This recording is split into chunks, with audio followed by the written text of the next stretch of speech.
Locked On Cougs and Locked On Bearcats have one thing in common this year. That's this Big 12 conference we'll get into. Let's get into it. You are Locked On Cougs, your daily podcast on the Houston Cougars, part of the Locked On Podcast Network, your team every day.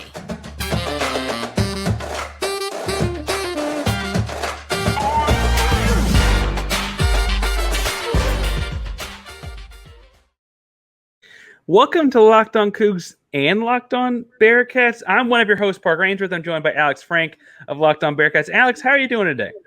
Oh, Parker, I'm doing great. How are you? It's great to talk to you. And as you said, I mean, we have that one thing in common that both of us are going to the Big 12, and I think we can finally say that our programs have made it. We've made it, exactly.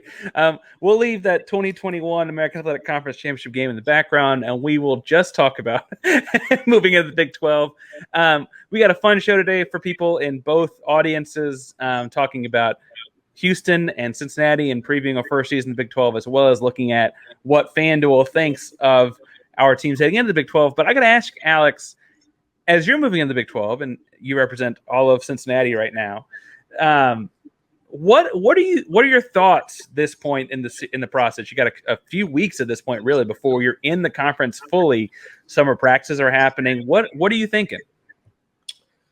I think a lot of us are just so excited to get in there and have that more exposure and have that just that seat at the Power 5 table that it feels like is a long time coming for many of these Bearcats fans and Bearcats alums and Bearcat alumni, I should say, and Bearcat, I would say teams. And finally, you feel like everything that this athletic department has been working for so many years is coming to the forefront. It's coming into fruition. And I'm just really excited to see better competition throughout the season. I mean, once you hit that first Big 12 game in week 4 of the season, I mean, it's going to be game on from there. Every game is going to feel like something's on the line. And when we get to basketball season, and I know football still drives everything in college athletics, but Parker, as you know, every game in the Big 12 for basketball is going to feel like a war. It's going to feel like a tournament game. So I think just the daily life in the Big 12 and understanding that the resources, the opportunity, and that's something I talked about. My Locked On Bearcats audience knows this. I talked about it earlier this week. The opportunities are what I'm most looking forward to. Like, you have opportunities to play in prestigious bowl games. You have the opportunity every year to get to the Big 12 championship in Jerry World. You have the opportunity to play in some of the most, against some of the most recognizable schools in the country, whether that be Kansas in basketball or Oklahoma in football, even though it's only going to be for 1 year, or, you have the opportunity to go play West Virginia, a rivalry. Rivalries are going to be renewed. I know you're probably excited about that, Parker, down in Houston. So just the daily life of being in the Big 12 is what I'm most looking forward to. Houston folks have been worried about the Houston offensive line compared to Big 12 offensive lines or things like that. Before we jump into your roster for next season, y'all played in the college football playoff not that long ago. You saw what the biggest and baddest teams look like very much up close and personal. I frankly would point out you represent the American Athletic Conference well. What are there any fears from people in Cincinnati about winning the Big 12, or is it all smiles and let's go get them? I think it's mainly, obviously I have my reservations just because you're going to a Power 5 conference. You're going to face different competition every week. You're not going to be able to just roll the balls out and beat a team, let's say 56-21 or 52-3. You're going to actually have to play a physical brand of football. Now, then again, the Bearcats have branded themselves as such. I do believe that the University of Cincinnati is going to have some growing pains. But aside from the general feel that I get at Cincinnati, I think it's all about, hey, we're excited to play in this conference. We're excited for better exposure. We're excited for just a lot of things that we have not had at Cincinnati. I think we'll take the hardships as they come. On this Cincinnati 2023 season. Obviously, it's not the same team as 2020 on a big stretch. Not having a guy like Sauce Gardner is a pretty big part of that. And we will see each other, I guess, on November 11th. Cincinnati comes to Houston that week. But what can you tell a Houstonian or a Houston fan about the Cincinnati team that they might not know? Because we haven't played each other since that 2021 title game or the American Athletic Conference title game. And it feels like a lot longer since then, given all that's happened since. I mean, I remember now, Parker, we remember that game. I was there. I was on the field working for ABC during that game. But this Cincinnati team, I think, is going to be a lot like that 2021 team, not in terms of talent, but in terms of the way they are going to have to play to win football games. They're going to have to run the football. They're going to have to be very, very stout up front defensively. They're going to have to be very good in the secondary and not give up very many big plays. So you're going to see some similar characteristics to that 2021 Bearcats team that played Houston in the conference championship game. The talent level isn't nearly as there, but it is still, excuse me, it's still going to be a Bearcats team that's going to have those same attributes. Running the football, ground and pound. They're going to try and control the clock. They're not going to air the ball out, excuse me again.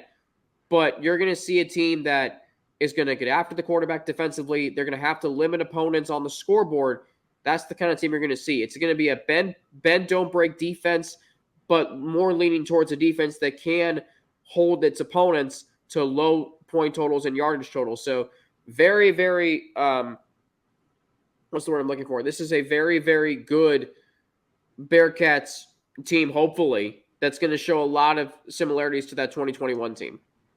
So because so much has changed, and you alluded to how much has changed since we last saw each other on the football field, what can you tell a Houston Cougar fan, or what names does a Houston Cougar person need to be looking out for? Because we're not as familiar with you guys. Well, definitely Dante Corleone. I mean, the Godfather at defensive tackle. I mean, this guy's a monster. This guy was an All-American last year as a freshman. Now he's back as a sophomore. He's going to be one of the key focal points of this defense. He's an absolute beast in the middle. He's great at stopping the run. He's one of Pro Football Focus's highest graded players, not just defensive players, but players. And I think what you're going to see is you're going to see him shine. I think on offense, there isn't right now, the star player on offense, it's wide open because you don't have that Josh Wiley or Leonard Taylor or Tyler Scott anymore. Or as you remember, Parker, in 21, they don't have the Desmond Ritters and Alec Pierces and Jerome Fords of the world. I think Emery Jones is obviously the focal point. Every talking point begins and ends with Emery Jones on offense. I think you're going to see his abilities as a dual threat quarterback, which I think is the reason why he was the front runner to win the job when he transferred into Cincinnati from Arizona State. I think that's what's going to give him the edge. And the Cincinnati Bearcats I think he is going to be the driving force behind this offense. So talk to us some about this kid, and then I'll let you ask. Sorry, I don't mean to hog the show, and then I'll ask you a couple questions about the Cougs. But Emery Jones comes into the Cincinnati program as Cincinnati's moving into the Big 12. He's got Arizona State and Florida on his playing resume. This feels like a guy that really is ready for the big time. What is he good at? What does he do? What can you tell us about Emery? So when I was at the spring game, one of the things that really impressed me about Emery Jones is his abilities to just take what's there. He's not going to force the ball down the field. And that's really good. For a guy that has had his struggles with turning the ball over and ball security, I thought in the spring game, if something wasn't there down the field, he was fine taking the check down to Corey Kiner or Montgomery or whomever. I think what you're also going to see is because the offensive line isn't great, he's going to have to get really good at making plays off script. And I thought he did a pretty good job of that in the spring game. But the offense just flows better when Emery Jones is in there. And he's going to be able to with his legs. Don't look at his stats from last year. That was not a good situation for him last year. Go look at his stats from when he was at Florida in 21. He was able to really run the football. And all I'm asking for him is like 30 to 40 yards rushing a game. because that'll amount to what, 360 to 480 yards a game and 30 to 40 yards per game, Parker. That's 3 to 4 first downs. That flips the field, and that's going to give your defense great field position. You're going to win the field position battle. So Emery Jones is really good at taking what's there and also running the football and giving this offense more dimensions. He's a really talented athlete and kid, and again, it's interesting that you guys, again, Houston's also entering the conference to transfer quarterback potentially. I'll let you flip the tables here in a second as we move into the second segment here. But, Alex, what questions do Cincinnati fans have about Houston, if any? I mean, we're in the same conference, and we hadn't been as successful, I guess, we were 12-2 the year y'all went to the college football playoff, but y'all had a 2-year run really there. So what questions Cincinnati fans have at all? Yeah, so I guess when it comes to Houston, we haven't seen much of Houston in football over the last few seasons. We played them in 2020. We played them in 21, as you mentioned, Parker, and then we didn't play you guys last year. No, yeah. So, okay, so Houston goes 12-2 in 2021. They went 8-5 last year. What are the how do fans? I guess what's your outlook for Houston this year? Should Bearcat fans be circling that game on the calendar November 11th, or should they be, just knowing, hey, we play Houston this week, it's going to be a tough game, it's going to be a close game? Is Houston one of those games the Bearcats fans should go get their calendars right now and circle? Yeah, I think the truth is that the outlook on Houston this fall is going to depend a lot on the guys taking snaps. I think Houston has one of the best wide receiver rooms in the Big 12, and Dana Holgorsen has always been able to find wide receivers and make guys into NFL type dudes and wide receivers. The defensive line is still pretty strong in a pass rushing sense. They need to work on the beef in the middle from a run stopping sense, right? But from a pass rushing sense, I think they're pretty strong there. A lot of new faces and transfer faces in the secondary. Losing Alton McCaskill, I mean, you saw it in 2021. You saw Alton McCaskill up close and personal. Losing him as a running back to Colorado hurts those darn Colorado Buffaloes and Coach Prime and all that. But the quarterback is going to kind of decide, I think, a lot as far as what the ceiling and floor on this team are. Houston has two options, and we didn't have a spring game, so we didn't get to see them compete against one another in super live action. But one is a kid named Donovan Smith, who's a classic 6'5", 240 dual threat guy, comes in from Texas Tech, transferred in January, and started a handful of games last season at Texas Tech before ultimately losing the job. Dual threat guy, even once he lost the starting job, was a runner in a goal line type package, short yardage package for them. And the other kid competing for the job is a kid named Lucas Coley, who transferred in the spring of 22 from Arkansas. He didn't have any tape at Arkansas to work with as far as what he did and didn't do well there. His high school stuff has him a pretty deep arm, but he's about 6'1" and change, a little bit smaller guy, but a very sturdy base. Think not quite as small as Kyler Murray, but that kind of more closer to that kind of build. Those two guys are ceiling raisers and floor lowers, I guess, potentially, as far as what the season looks like. I will say, though, Dana always ends up in these wild, a season full of close games, and you're going to have a bunch of back and forth stuff. So what we look like by Cincinnati, you could be looking at a Houston team that has a negative point differential, but a winning record, and vice versa, right? Who knows what it looks like by the time we get there. I'm excited to play Cincinnati again, though, because it's a team that I felt was a competitive level program. So that's a long way to say I'm not completely sure till we see the quarterback battle play out, but there's high hopes for sure.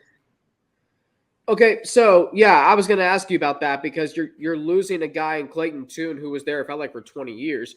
You're also losing Nathaniel Tank Dell. Is that a worry for you? I know you guys, and looking at your roster, you have a bunch of options at wide receiver, but does losing a guy like Tank Dell, is that a Texas-sized hole in your offense?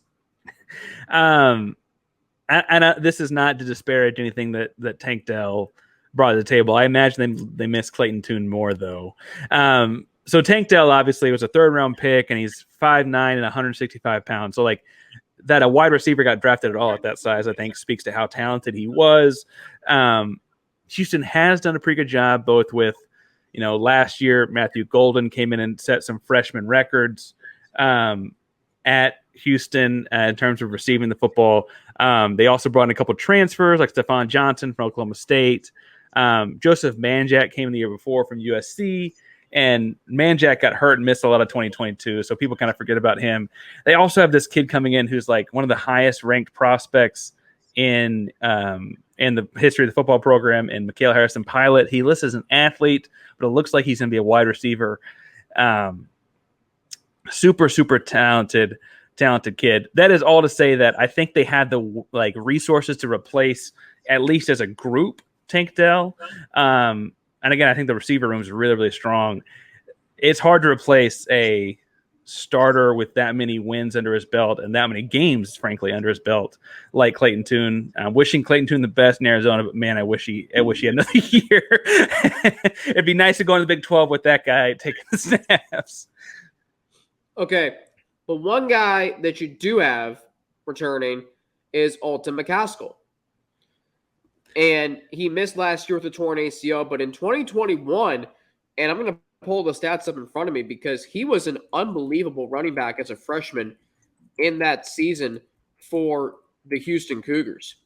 And I remember he was a guy I was really worried about going into the championship game. But we look at what he did in that season. So for my audience, Bearcat fans who don't remember him, 2021, Alton McCaskill had 961 rushing yards in 2021. It's 16 touchdowns. 16 touchdowns, averaged over 5 yards a carry. So what's he going to bring to this offense, Parker, that it didn't have last year? And is that something that Bearcat fans, when we get to November 11th, that they need to keep an eye on? And really all Big 12 teams to keep an eye on throughout the season. So losing Alton McCaskill to Colorado in a transfer was hard to swallow.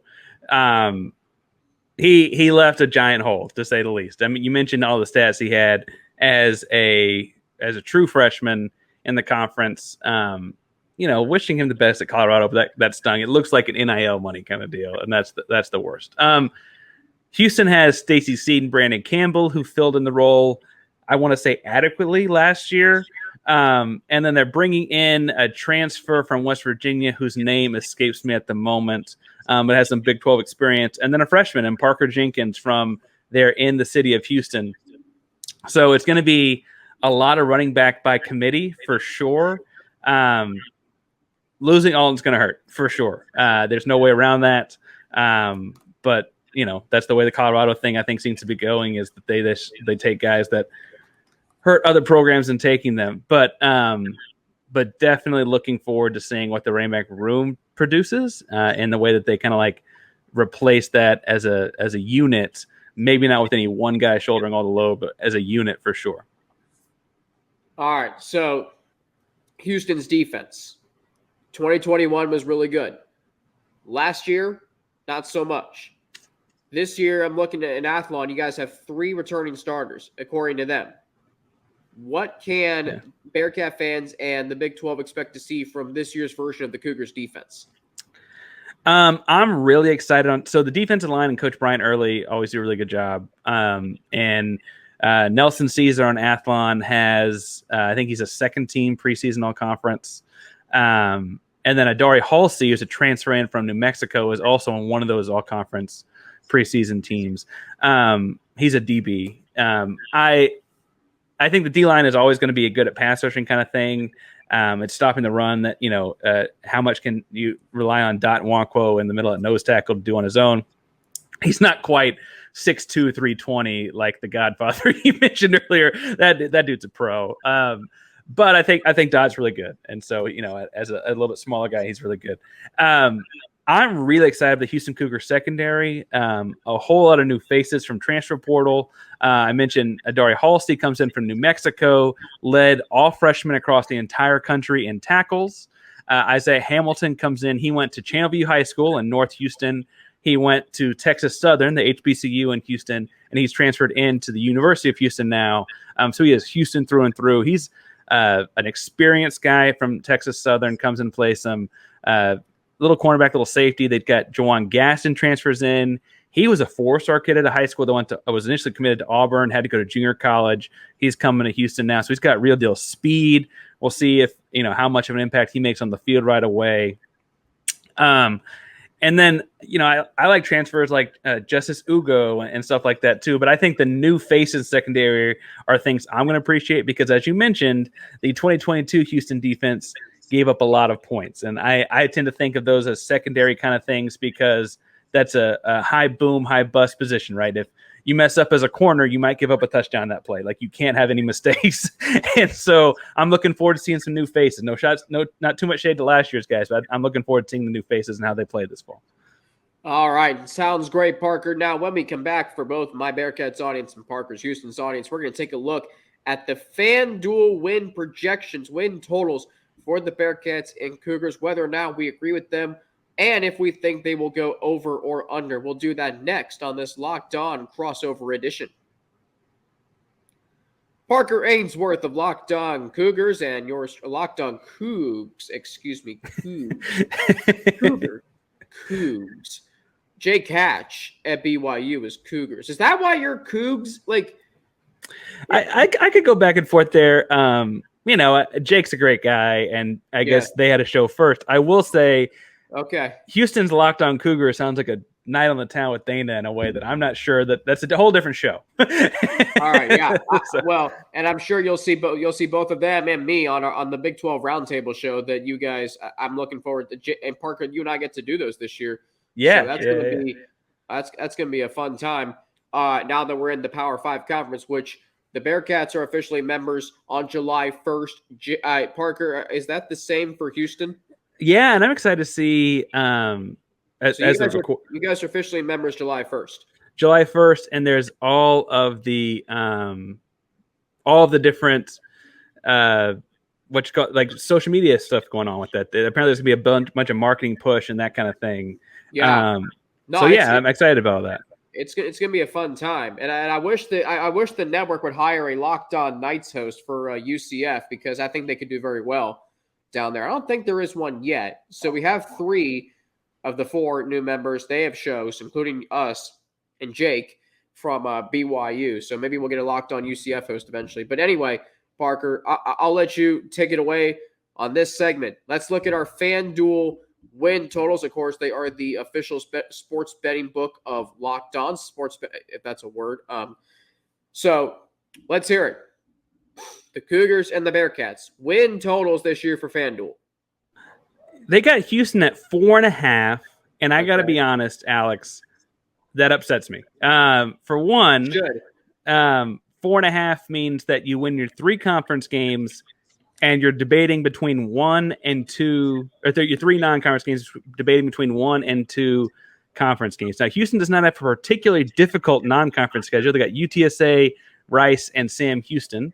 UTSA is a growing program, but I am not Power 5 Houston Cougars should not be threatened by that. And that's a home game too. So it's a home game too. Houston should win that game. I think you're right, Parker. So that's 3-0 in non-conference. And if the over-under set at 4.5, you're only talking about 2 conference wins. I think Houston's got that in the bag. I'm not thinking I'm going out too far on a limb and saying everyone needs to hammer the over on this. What do they have Cincinnati at in year 1? So, and I'm going to be honest, I have been so busy working over at ABC6 that I haven't really looked much into the FanDuel win totals this year so the Cincinnati Bearcats, and boy, this is how behind I am, but I'm not saying I'm unprepared, but right now they have the Cincinnati Bearcats at, let's see, they have the Cincinnati Bearcats. Let me go to the Big 12. Nice to see the Bearcats under the Big 12 on FanDuel. Oops. They have them at over or under 5.5. I actually knew that. 5.5 wins. See, there you go. 5.5 wins. I am going to take the over. Parker Ainsworth, here's why. And I get it. And I was thinking about this.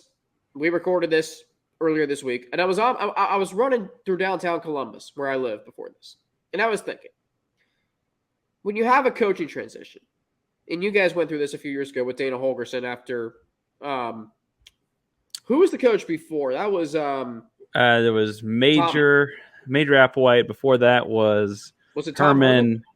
So yeah. Did Herman go? Was Herman there the year before Holgorsen was there? I feel like it was Major, I believe. That's right. Yeah, Herman went to Texas, I think in like 17 from what I remember. But anyway, so when you have a coaching change, which the Bearcats have gone through, and you have this overhaul of the roster, look, it's going to be challenging. But I look at the who the Bearcats still have: Corleone, Briggs, Van, who's back for a 6th season, Malik Van, defensive lineman. They have Deshaun Pace coming back, who is is maybe the best player on the team. Offensively, they're still going to be able to run the football. I like who they have at tight end, led by Shimon Mateer. And I just think about the offensive scheme that Scott Satterfield's going to run. What people may not realize, Parker, Louisville wasn't – they were an average team when Satterfield was there, but it wasn't because the offense wasn't producing. The offense would run up 600 yards a game sometimes. The defense just gave up too many points, and there was also some issues in the athletic department. Our colleague Dalton Pence from Locked On Louisville could tell you that. But I think when you look at the Bearcats schedule, they're non-conference, and they play all three back-to-back. They go EKU. Parker, do you know who and I don't mean to throw shade at EKU. Do you know who I'm talking about when I refer to EKU? It's okay if you don't. I actually, I'm friends with a guy that covers them, actually. But I don't know if I would have known besides that. Wow. All right. Eastern Kentucky Colonels. I think the Bearcats are winning that game. I'm very confident saying that. Then they got Pitt on the road. That's going to be a tough game. On the road in Pittsburgh, ACC. Then you got Miami, Ohio. I mean, the Bearcats haven't lost to them since 2005, I think. So that is going to be a win. So you're going to win probably 2 or all 3 of your conference games or non-conference games. And then you have non-conference games. So you're telling me the Bearcats aren't going to win 3 conference games? That's hard for me to believe. They might lose to Oklahoma. That's likely. BYU is going to be tough on the road on a short week, Friday night. But Iowa State, Baylor, Kansas, and West Virginia, those are all winnable games. Yeah. So and I think the Houston-Cincinnati game could be a fun, competitive one. And obviously, I'm going to pick Houston that one. You're going to pick Cincinnati. But that's kind of what you're talking about, right? If there's a bunch of games here that feel like coin flips, and you're assuming you're going to lose a bunch of coin flips if you don't win 5 games, that just seems silly. And to that point, Parker, I've talked about this with several colleagues on the Bearcats beat. I talked about this with several fans.